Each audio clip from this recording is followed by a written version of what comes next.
Hey there, folks! My name is Tony Chiba. I am the author of The Agony, the Ecstasy, and the Excuses, a book of poetry available. If you email me, I'll send you a copy. And a lot of other things that have not been printed yet, but one day they will be. So, this is my first ever BookTube video. Long time viewer, first time behind the camera. I hope it's not that bad. I literally have my 10-year-old son to help me edit, and he is my audience. I have my dog, I have cats, and yeah, let's just get started. So this is the mid-year book freakout tag. I got these questions from the channel Talking Story, which is like one of my favorite BookTube channels. Definitely give them a follow if you haven't already.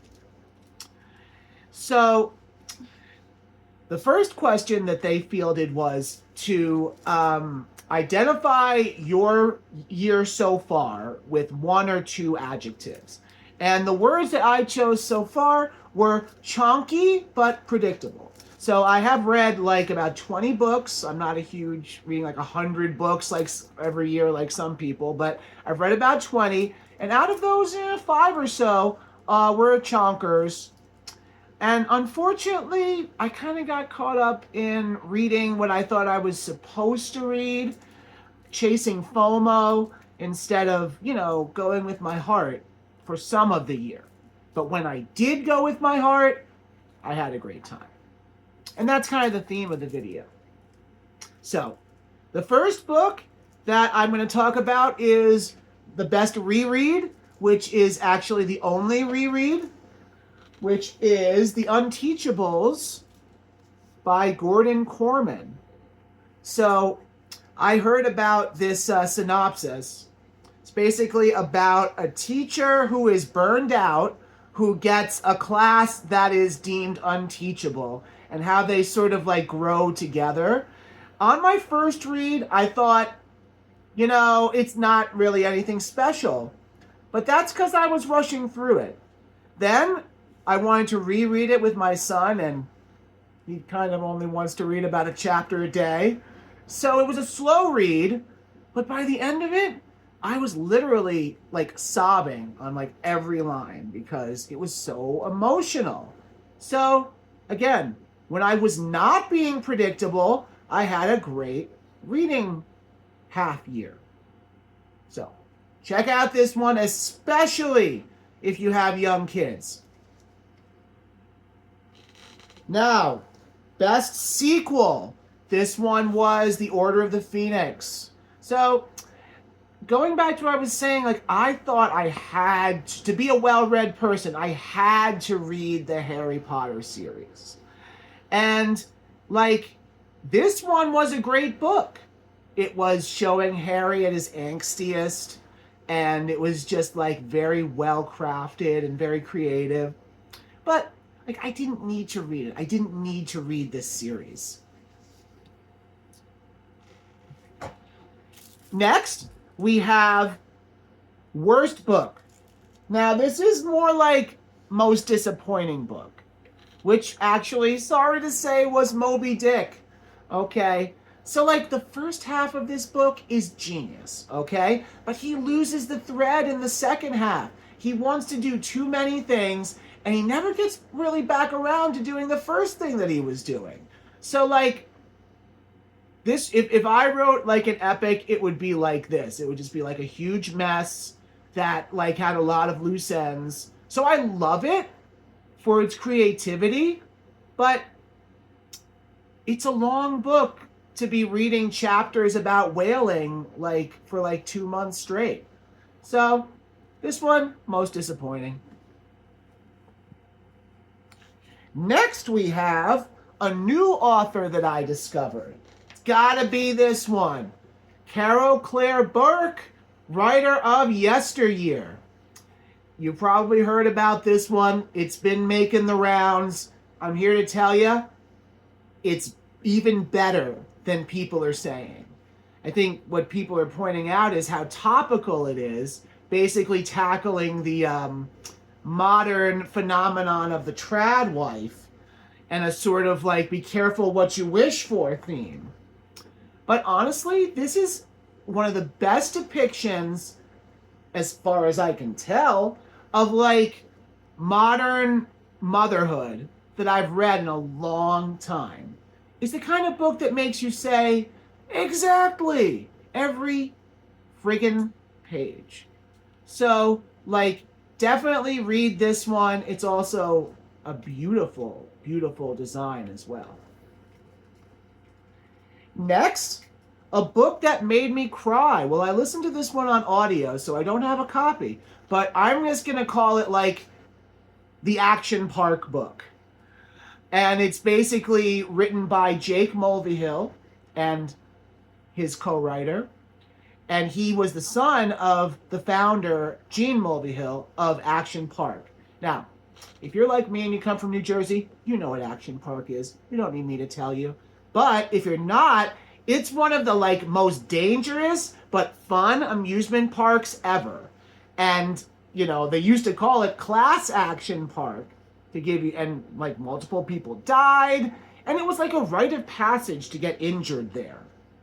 So this book, like at first, you know a book is fun when you're smiling so much that your mouth literally hurts. And that's basically what the first half of this book was to me. What a fun ride. But then, as, you know, regulations and debts mount up, and they have to transfer the park, spoiler alert, to different ownership. Like, I was literally like sobbing at this. And honestly, in the best possible way. So again, this book, I just saw it at Barnes & Noble. I picked it up. I started reading it. I didn't read it because I thought I was supposed to, because it was a classic. I didn't do that. And it was one of the best reading experiences of the year. So going against that predictability. Now, what is the prettiest book that I read last year? That would be Beartown by Frederick Bachman. Now, this, you can see why this book is pretty. The colors, the design, the font. But let me tell you, this book is amazing. Again, I didn't know I was supposed to read it. I picked it up. I enjoyed it a lot. It's kind of a Me Too book. But at the same time, it's also like a portrait of a small town. I'm a Stephen King fan. That gets me every time. Now, speaking of Stephen King, my hope for the second half of the year is to climb the Dark Tower. And this goes against what I was just saying, which is I should go with my heart and not what I'm supposed to read. But come on, Stephen King's my favorite author of all time. The Dark Tower is his magnum opus. I have to read it. I read this one, and I have the second one coming from Thrift Books. Bought it for $5. Thrift Books is the best. And finally, best book of the year, Anna Karenina by Leo Tolstoy. Look, again, this one I read it because I was supposed to, but unlike Moby Dick, this one completely lived up to the hype. I'm a writer of realistic fiction too, and like, you always want to do this. You want to make a story that in its telling will convey a coherent system of messages. And that's what this one really does. Now, I was kind of let down by the last part because we see that those messages end up being kind of like pro-Christian propaganda. But that was his message that he wanted to send, and he did it so very well. It's a beautiful book. It's a heartbreaking book. Tolstoy is one of the best ones who ever did it. So, Anna Karenina, read it if you haven't. Now, what are my hopes for the second half of the year? My hope is to not throw away my ambitions, but not to let them drive me. To let reading be fun and to find books that are going to surprise me and are going to delight me. But I'm still going to read The Dark Tower. I can't give up on it yet. Can't do it. And also, I'm really looking forward to There Is No Anti-Memetics Division, which, look that one up if you haven't heard of it. It looks like really trippy and deep. Well, I hope if you have listened to me ranting for this entire time, I thank you. Please drop a like, leave a comment, click on that subscribe button, and yeah, I'll see you next time. Peace!